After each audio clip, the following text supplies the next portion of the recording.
Hi everybody, here's our video on rational functions. It's the first video, it's more of an introduction and it includes basic info and also how to shift parent functions.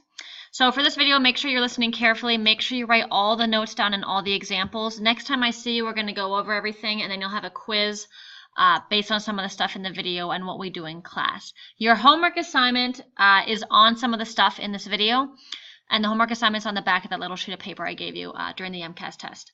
So I would pause the video quick if I were you, or you can listen as I talk through and then pause it. Either way, you're going to want to get all this stuff written down here. This is just basic intro stuff. Some of this we've touched on before. But again, basic definition of rational function is it's any function that can be written like this as a fraction. Can't have a denominator of 0 because you'd be dividing by 0.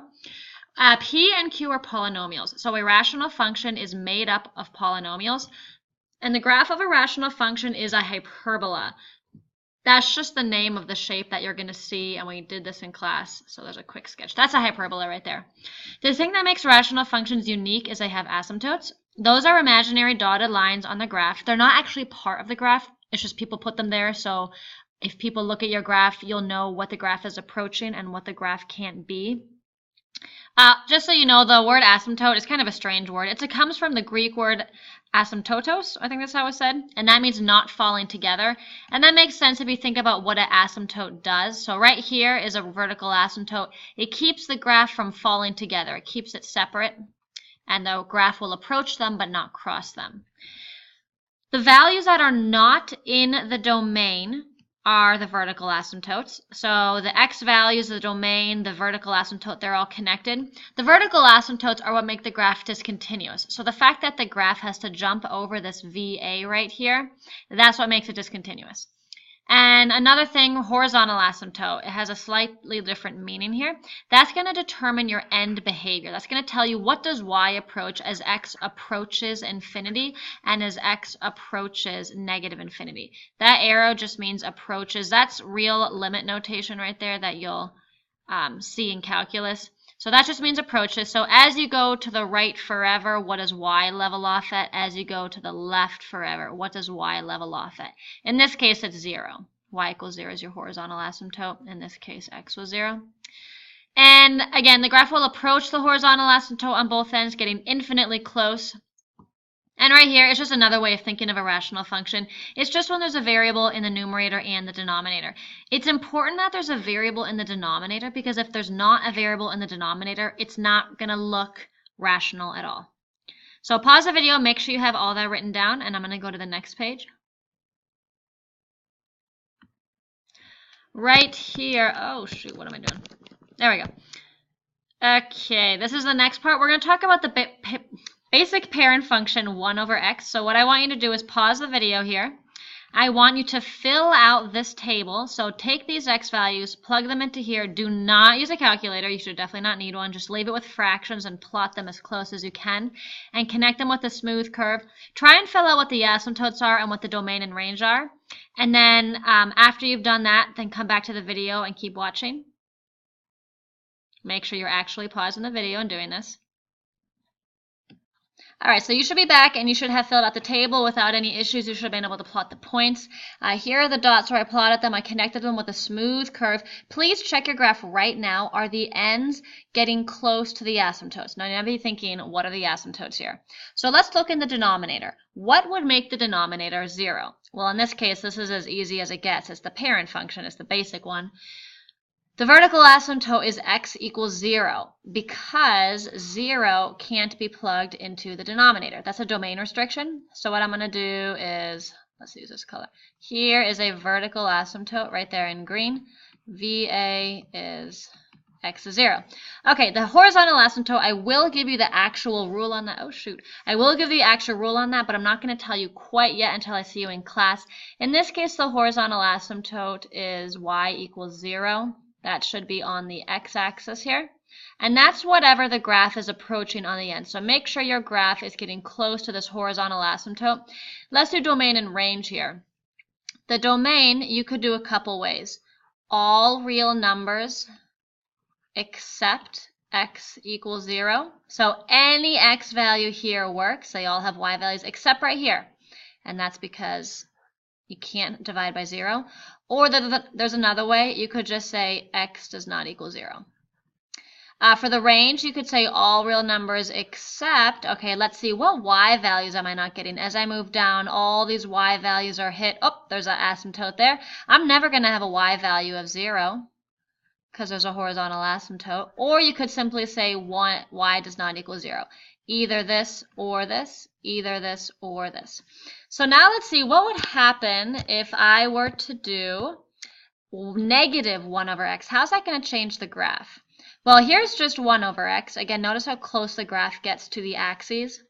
Let's redo this and make it negative 1, come on, over x, and graph this thing here. Same exact shape, same exact points, almost. It's just it's been reflected over the x-axis. So negative 1 over x you're going to want to draw on your notes is this. My hand's a little wobbly here. Should be getting very, very close to the asymptote. Same asymptote, same exact shape. And just reflected over the x-axis. So x equals 0 is a vertical asymptote.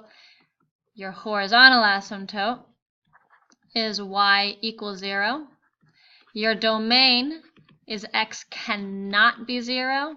Your range is y cannot equal 0. Notice the difference. If you're saying the asymptote, you need an equal sign.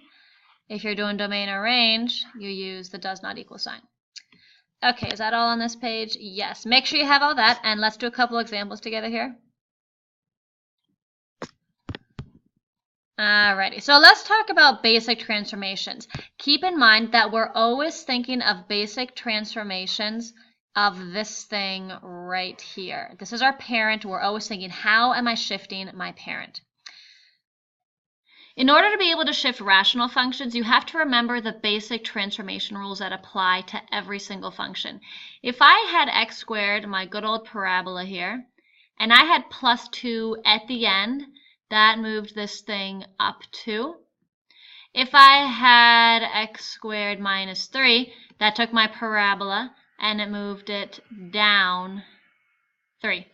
If I had my basic parabola 1 over x and I had on the inside x plus 2 squared, if it's in the parenthesis with the x, you do the opposite. So that moved it left 2. So I had this. And if I had x, I don't know, minus 3 squared, the minus is in the parentheses with the x, you do the opposite. That's horizontal, left and right. And there you go. You have to remember these rules because they're the same exact rules here. So if I have my parent function 1 over x and I'm adding 2 at the end, that's going to mean go up 2. If I have my basic parent function and I do minus 3, that's going to mean take the parent and go down 3. If I have plus 2, now you might be thinking, okay, this is weird. It's not in parentheses like this. You could put parentheses if you want, but notice the number is with the x. That's just the same as this. There's just not distinct parentheses there. If the number is with the x, that means you go left and right, not up and down. And here, we're going to do the opposite, remember. If the plus 2 is with the x, that's going to mean left 2 in the negative direction. If the minus 3 is with the x in the denominator, you're going to go left or right. You're going to do the opposite. So you're going to go in the positive direction, right 3. So let's think, how is this going to change the graph? When you draw these using transformations, we are not plotting any points. This is just an approximation. We're going to do a quick sketch to get as good as we can without plotting a ton of points here. This is our parent function. If I were to move this graph up 2, picture just shifting this thing right up 2 units. I want you to think what asymptote would change. So my key here, I want you to write this down. Use the asymptotes as a guide. So I always want you to draw the asymptotes first. We are not plotting any points. Okay, so if I move this up 2 units, a vertical line, if you move a vertical line up 2 units, it's not going to change. It's still going to be a vertical line. If you move a horizontal line up 2 units, that is definitely going to change. So it's up here now. And my graph is going to have the same exact shape. This is called a rigid transformation. It's not changing the shape. It's still approaching on both ends. And my horizontal asymptote is y equals 2. vertical asymptote is x equals 0. Okay, let's move this thing down 3. Just like before, if I'm just shifting up and down, this vertical asymptote is not going to change. It's still going to be x equals 0. But picture moving this horizontal asymptote down 3 units. It's now going to be down here. So now it's y equals -3. And my shape, I'm just going to use my asymptotes as a guide, getting as close as I can to them, shooting up at the vertical asymptote, shooting down here at the vertical asymptote. Okay, now let's think a little differently here. I have to move left 3. Picture moving a vertical line left 3 units. That's definitely going to change it. It's going to be over here now. Now it's x equals -3. Picture moving a horizontal line, slide it to the left. It's still laying on the x-axis. So the horizontal asymptote is not changing. It's still y equals 0. So I'm just going to fill in my curve. It hasn't changed at all. And my last one, let me move down here a little bit. Now I'm going to go right 3. So picture moving this line, the vertical asymptote, to the right 3 units. Now it's right here, like that.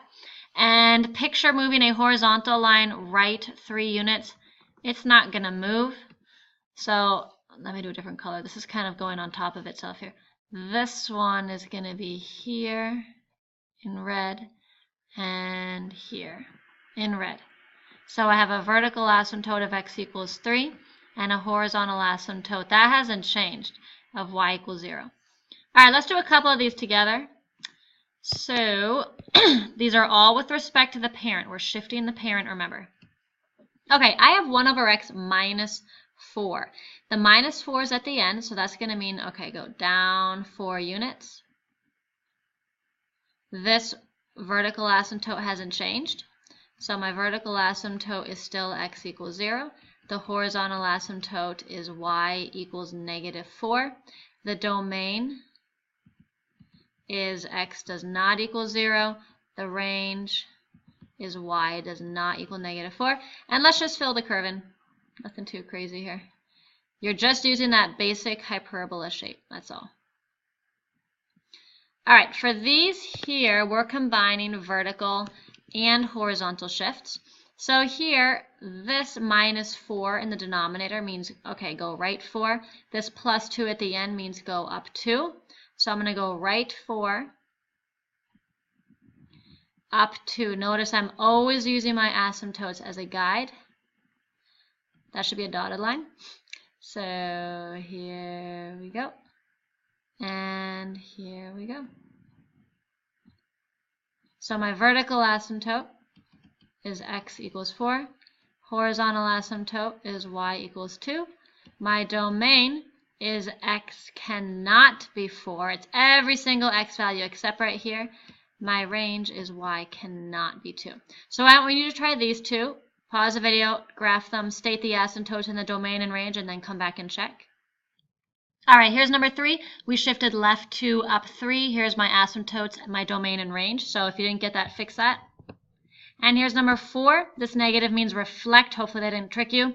So we're in these two areas. I moved right 5. Here's my domain, range, and my asymptotes. Last part, get your graphing calculator out. Don't just watch me do it. That's no fun. What we want to do is graph these all at once.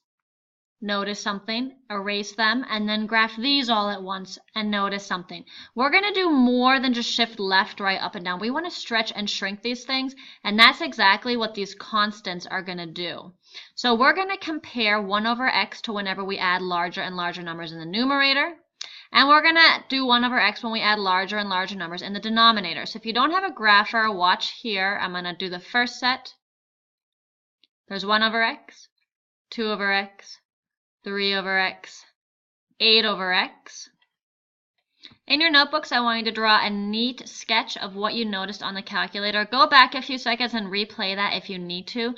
Notice what happened to the graphs as the number in the numerator got larger and larger. I also want you to state the observation. So you finished this here. Now let's go back real quick and do this set right here. Make sure you put parentheses around the denominator. And notice what happens here. There's 1 over x, 1 over 2x, 1 over 3x, 1 over 8x. And graph